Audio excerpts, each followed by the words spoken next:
Hãy tránh xa những người có tư duy thất bại. Người mà khi bạn nói chuyện với họ về bất cứ điều gì, họ luôn tìm cách viện lý do cho rằng không có khả năng, không có cơ hội, mọi thứ đều là lừa đảo. Họ luôn tranh luận để đòi hỏi lợi ích. Họ nghĩ rất nhiều nhưng lại không bao giờ hành động, chỉ biết chờ đợi và thậm chí không dám thử, không dám trả giá cho những thất bại. Họ chế giễu những người khác khi thất bại. Và đối với những người thành công, họ chỉ ghen tị, cho rằng người khác may mắn, có quan hệ hay kiếm được tiền nhờ vào người khác. Những người như vậy cả đời sẽ không có tương lai vì chính họ tràn đầy tư tưởng thất bại. Vậy làm sao để nhận biết người lỗi lạc quanh ta? Người mà bạn không thể nhìn thấu thường là người thông minh, như thể suy nghĩ của họ ở tầm cao trên bạn. Họ sâu sắc, bình tĩnh, tinh tế, rất khó để kết thân nhưng luôn suy ngẫm về mối quan hệ của mình với xã hội, hiểu rõ mọi thứ trong cuộc sống và ít khi bằng lòng với thực tại mà thường có ý chí cao xa. Những người thông minh luôn nói chuyện vừa đủ, không bao giờ thổ lộ hết tâm tư của mình cho người khác. Bất kể chủ đề là gì, họ đều có thể tiếp lời, nói đúng vào điều bạn muốn nghe, khiến bạn cảm thấy họ rất hiểu bạn. Họ là những người sống khiêm tốn. Chỉ người thông minh mới biết giữ im lặng về kế hoạch của mình cho đến khi thành công. Người có cảm xúc ổn định là người thông minh nhất bởi họ biết kiểm soát cảm xúc của mình. Người thông minh không bao giờ miễn cưỡng hòa nhập với người khác mà họ có khả năng xây dựng quan hệ xã hội rất đặc biệt qua những điều nhỏ nhặt và những cuộc gặp gỡ ngắn. Theo đó, con người thường trải qua 8 giai đoạn phát triển. Giai đoạn thứ nhất, ngây thơ, vô tư, dễ bị cám dỗ. Giai đoạn thứ hai, hoang mang, bất lực, có hoài bão nhưng chưa đủ sức. Giai đoạn thứ ba, trở nên đầy cảm xúc, luôn đổ lỗi cho người khác. Giai đoạn thứ tư, ngạo mạn, coi ai cũng là kẻ ngốc trong mắt họ. Giai đoạn thứ năm, giả nai thanh nhã, đóng vai kẻ yếu để hạ kẻ mạnh. Giai đoạn thứ sáu, quyết đoán, có chí mưu, tự tạo nên bản lĩnh riêng. Giai đoạn thứ bảy, mềm mỏng bên ngoài, mạnh mẽ bên trong, kiên cường không kiêu ngạo. Giai đoạn thứ 8, không cần cố sức vẫn có thể xử lý mọi thứ một cách tự nhiên. Để có thể tiến nhanh đến các giai đoạn cao hơn, 35 sự thật này sẽ giúp bạn. Xin hãy lắng nghe kỹ lưỡng. Số 1. Người luôn bận rộn lo toan sẽ không thể triển khai những ý tưởng mới mẻ, đột phá. Một người mà lúc nào cũng bận bịu công việc, đọc tin tức giải trí, xem video ngắn thì sẽ không có suy nghĩ sâu sắc. Không suy nghĩ sâu sắc thì sẽ không thể đơn giản hóa vấn đề và tìm ra giải pháp đúng đắn. Số 2. Những người thông minh thực sự luôn dành ra ít nhất 1 đến 2 giờ mỗi ngày để không bị ai hay điều gì quấy rầy, tĩnh tâm và suy nghĩ sâu sắc nhất để đưa ra quyết định hợp lý nhất. Quyết định của bạn sẽ là nguyên nhân của mọi sự việc. Nếu nguyên nhân sai thì kết quả cũng sẽ sai. Người có tỷ lệ quyết định đúng 80% thì giá trị xã hội và lợi ích họ đạt được sẽ cao hơn người có tỷ lệ 70% hàng chục, thậm chí hàng trăm lần. Số 3. Khi giúp đỡ người khác, bạn hãy giúp một chút ít ở lần đầu, rồi tăng dần trong những lần sau. Nếu giúp nhiều ngay từ đầu rồi giảm bớt dần, bạn sẽ dễ trở thành kẻ vô ơn, vô tình bạc nghĩa. Để thiết lập điều lệ cũng vậy, nên nghiêm túc từ đầu rồi mới nới lòng dần. Nếu bắt đầu bằng sự khoan dung rồi trở nên nghiêm khắc dần thì người ta sẽ bất mãn vì sự nghiêm nghị của bạn. Số 4. Cuộc đời mỗi người là quá trình chiến đấu của tư duy và hành động vì nó đòi hỏi bạn phải phá vỡ những giá trị cũ của mình. Những bước tiến nhỏ chỉ cần nỗ lực, nhưng sự lột xác lớn đòi hỏi bạn phải phá bỏ cả quan niệm cũ. Nếu không phá bỏ mà chỉ thay đổi dần, bạn sẽ không thể đạt được sự đột phá. Số 5. Những gì bạn có lúc này là thứ tốt nhất bạn có thể có dựa trên nhận thức và khả năng hiện tại. Những thứ bạn hằng khao khát thường vượt ngoài khả năng và nhận thức hiện tại của bạn. Nếu bạn muốn có chúng, bạn hãy nâng cao nhận thức và khả năng của mình để đạt được giấc mơ. Trong quá trình này, bạn sẽ ngày càng trở nên mạnh mẽ hơn. Số 6. Tài nguyên của bạn thường tuân theo quy luật hiệu ứng Matthew. Tình yêu thường đến với những người không thiếu thốn tình yêu. Tiền bạc thường chảy vào tay những người đã có tiền. Người sở hữu công ty lớn sẽ có thêm nhiều công ty lớn hơn, còn người không có gì sẽ mãi không có gì. Cuộc đời mỗi người, thậm chí suốt nhiều thế hệ, có thể sẽ không bao giờ sở hữu được công ty lớn nào.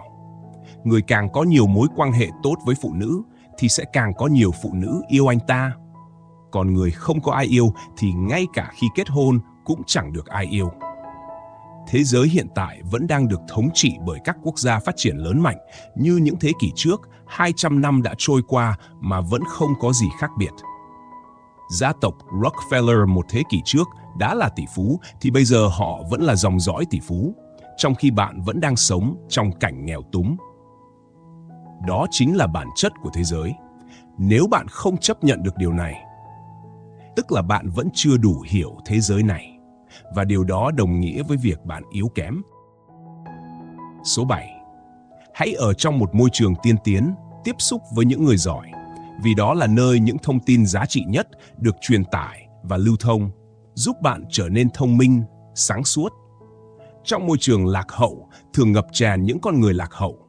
Những người đã đi chậm một bước thì sẽ tiếp tục chậm bước nữa với năng lực kém cỏi trên mọi mặt.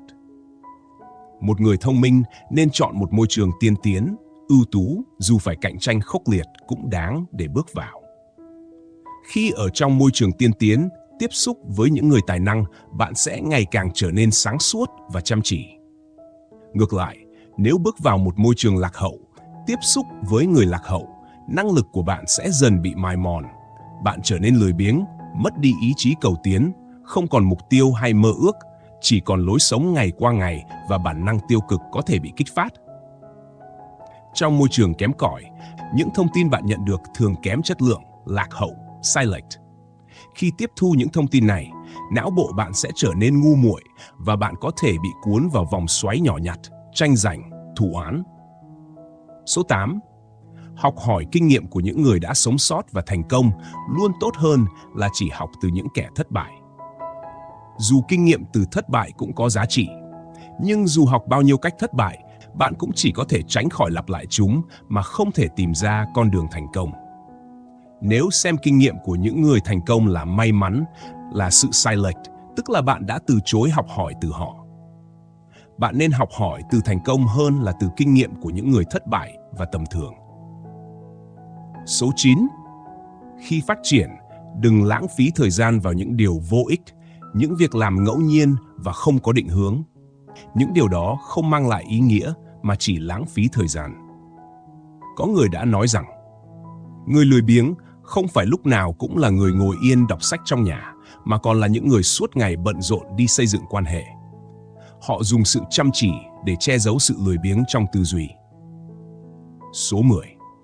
Trong một xã hội đầy xáo trộn với những cái bẫy tiêu dùng, bạn phải học cách hạ thấp mong muốn, giảm bớt sự phức tạp, tối giản hóa cuộc sống của mình. Đồng thời, hãy tranh thủ thời gian để nỗ lực hoàn thiện bản thân, nâng cao nhận thức và tầm tư duy. Đừng vội vàng khoe mẽ, khi bạn có tài năng thực sự thì không cần phải thể hiện.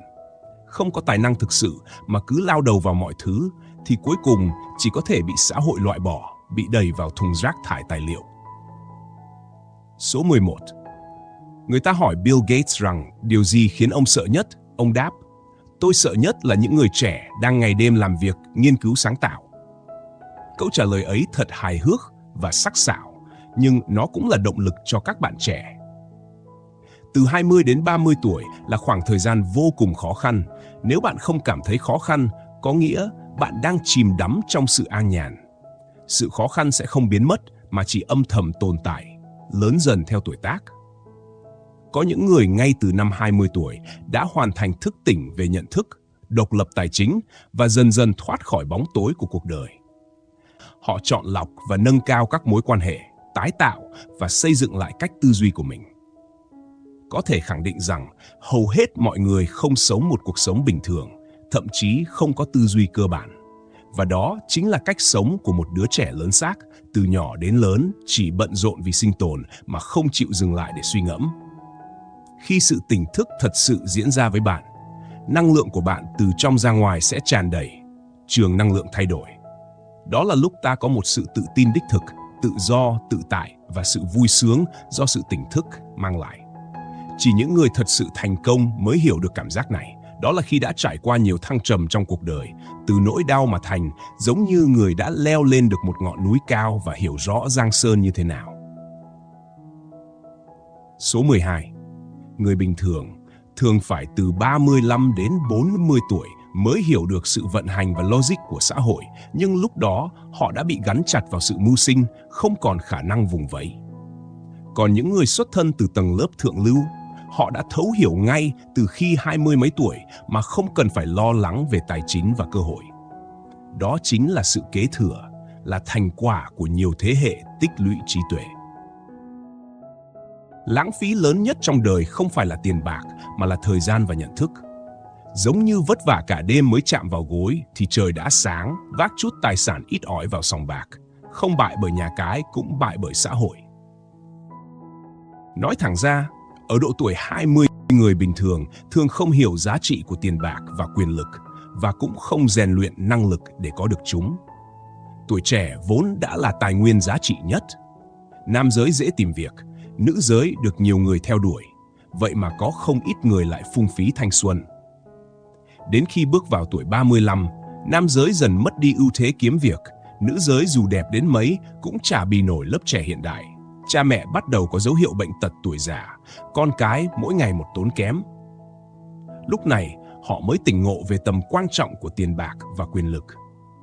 Nhưng vì tỉnh ngộ muộn nên họ đã bị người khác bỏ xa, phải cố gắng nhiều hơn nữa, nhưng vẫn rất khó đuổi kịp. Những đứa trẻ xuất thân từ gia đình bình thường, chúng thường có nhận thức về xã hội chậm hơn con cái của công chức và doanh nhân, vì cha mẹ của chúng cũng sống trong mơ hồ. Biết giá trị của việc học và khuyến khích con cái học là một điều tốt. Chỉ những đứa trẻ từ gia đình bình thường có tài năng cao hoặc gặp may mắn trải qua thất bại lớn ở tuổi thiếu niên hay đôi mươi mới có thể thức tỉnh sớm hơn về nhận thức xã hội.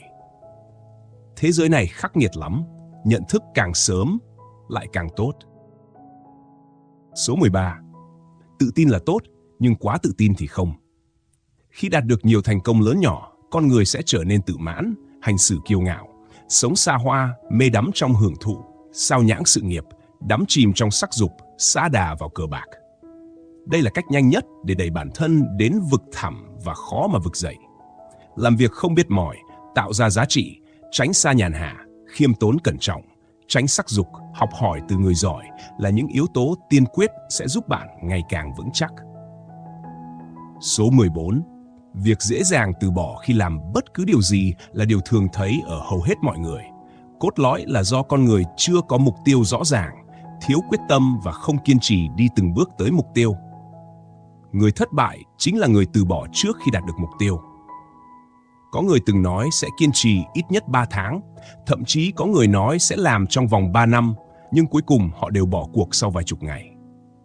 Không có gì lạ khi những người xuất chúng là thiểu số, chỉ riêng sức bền và khả năng tự kỷ luật đã đủ để bỏ xa mọi người. Số 15.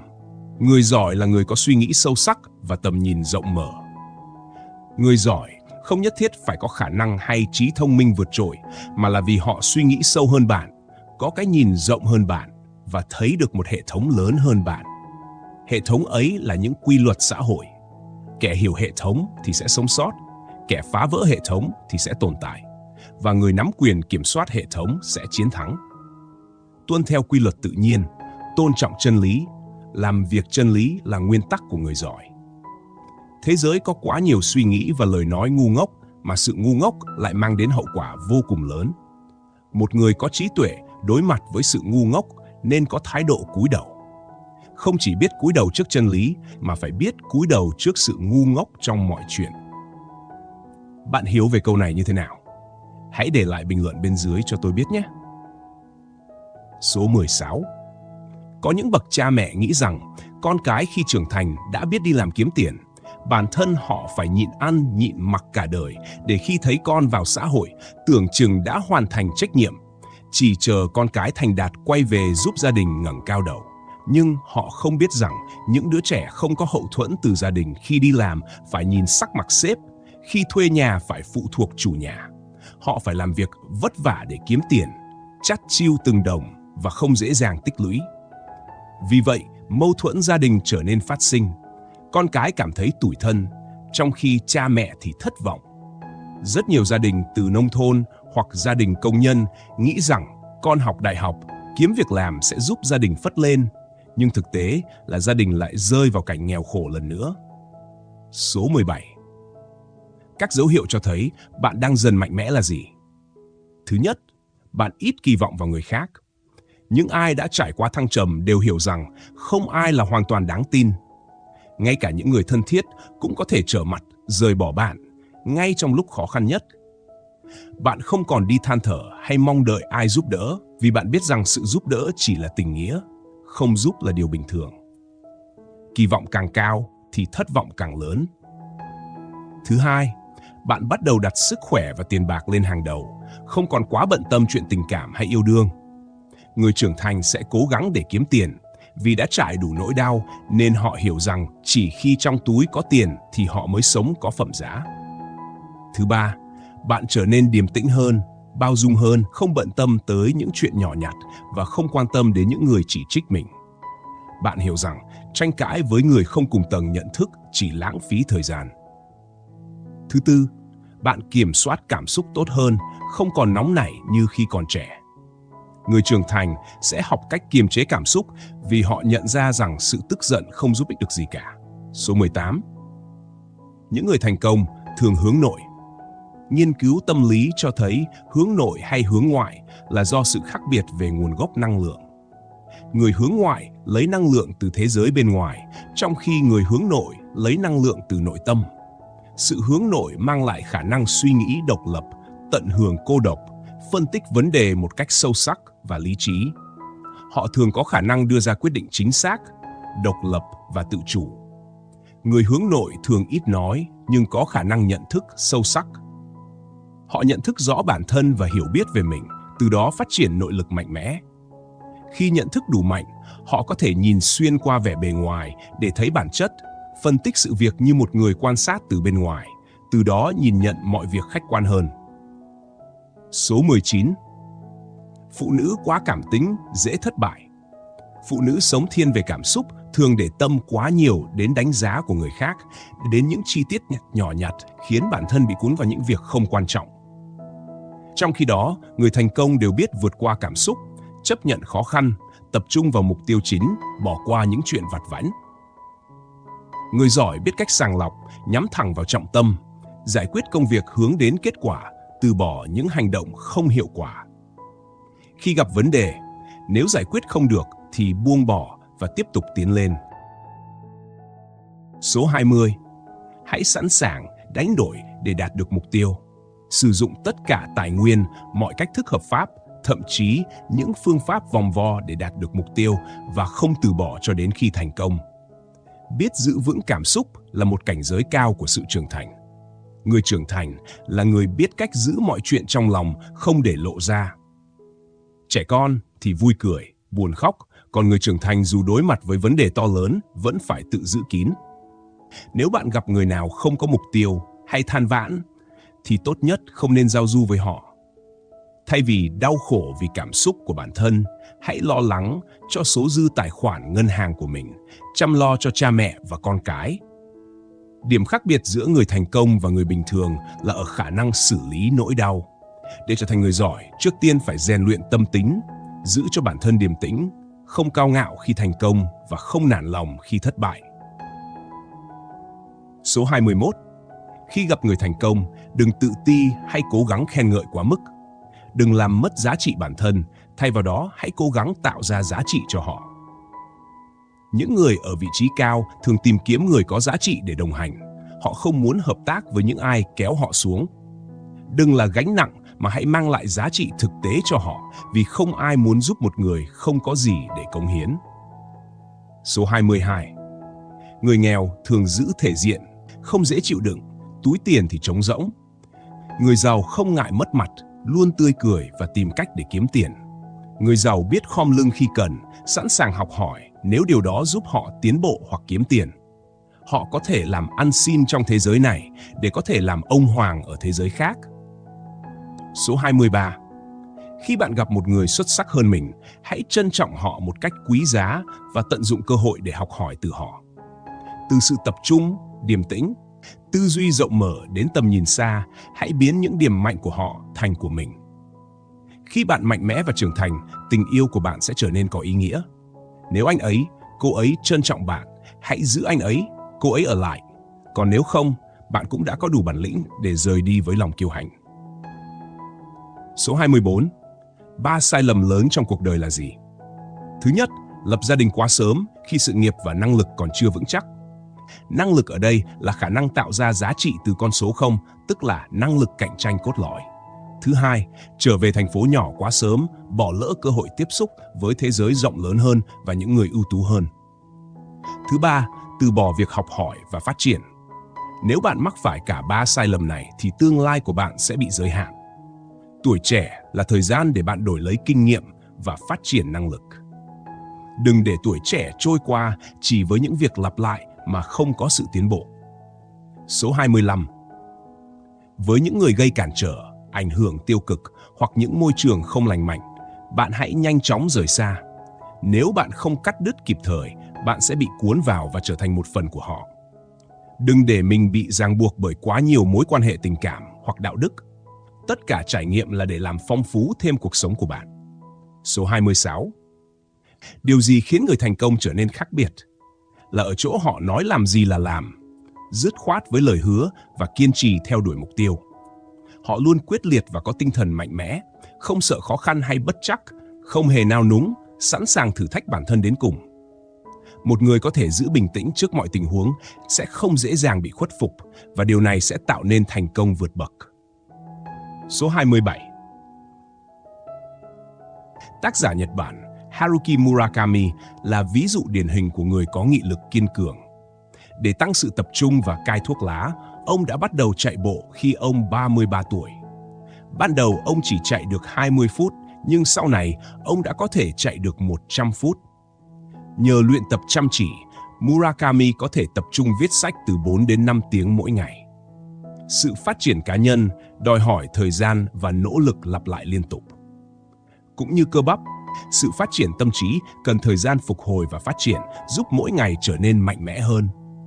Số 28.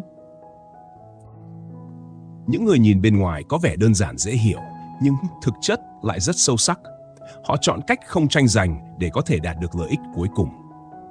Trong lịch sử, Tư Mã Ý, Lưu Bang và Lý Thế Dân đều là những hình mẫu của người kiên nhẫn và chỉ hành động khi đối thủ đã cạn kiệt sức mạnh.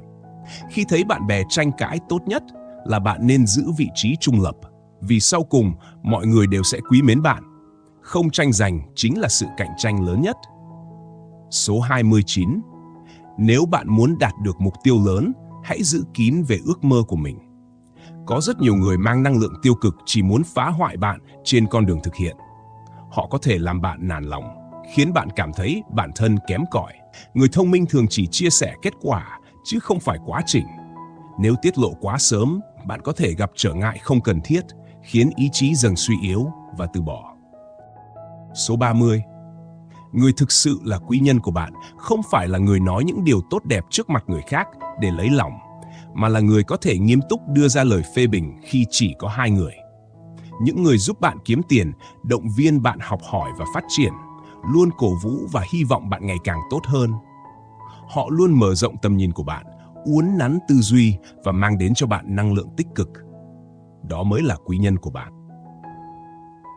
Số 31. Con người chỉ khi tìm được giá trị của chính mình mới có thể vững vàng trước mọi biến đổi. Nếu như không biết được giá trị của mình thì cuộc sống sẽ trở nên mờ mịt, bị cuốn theo dòng chảy, mất phương hướng và mục tiêu. Điều quan trọng nhất chính là luôn phải giữ vững bản thân, hiểu rõ giá trị cốt lõi để không bị lạc lối. Số 32. Khi bạn dễ dãi với bản thân, người khác sẽ dễ lợi dụng bạn. Ngược lại, khi bạn nghiêm khắc với bản thân, người khác sẽ nể trọng bạn hơn.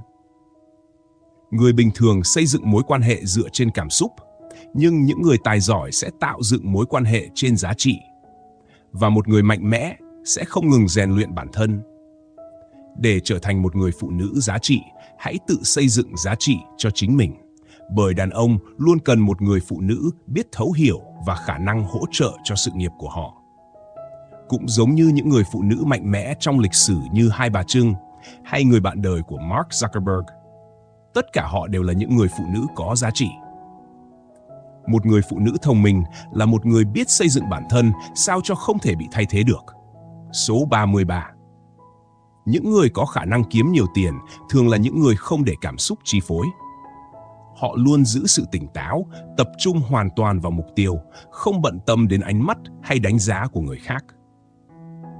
Một khi đã xác định mục tiêu, họ sẽ hành động quyết liệt, dốc hết sức lực. Họ coi mình như một cỗ máy kiếm tiền, xem xét mọi vấn đề dưới góc nhìn chọn lọc và hiểu rõ rằng mỗi giai đoạn chỉ có thể đạt được một mục tiêu.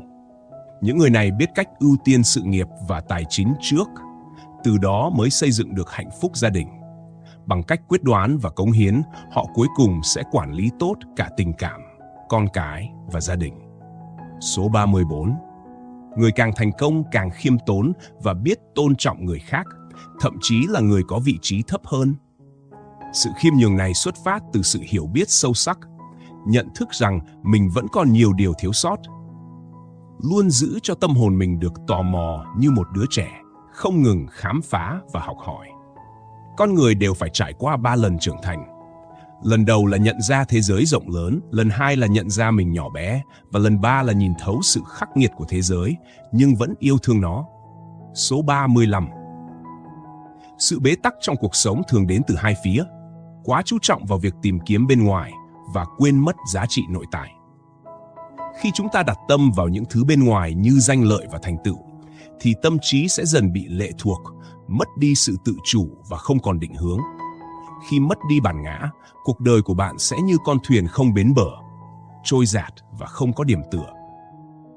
Nếu con người có thể tìm lại được bản ngã của mình, lòng họ sẽ trở nên an định, không bị lay động bởi những biến động bên ngoài. Bản ngã đó là bản chất vốn có trong mỗi người, là ánh sáng của tâm hồn dù bị che lấp bởi bụi trần. Nếu ai biết tìm lại trục tâm, dùng ánh sáng nội tâm để soi dọi cuộc đời, không để ngoại cảnh tác động, thì sẽ đạt được sự an nhiên và hạnh phúc trong cuộc sống.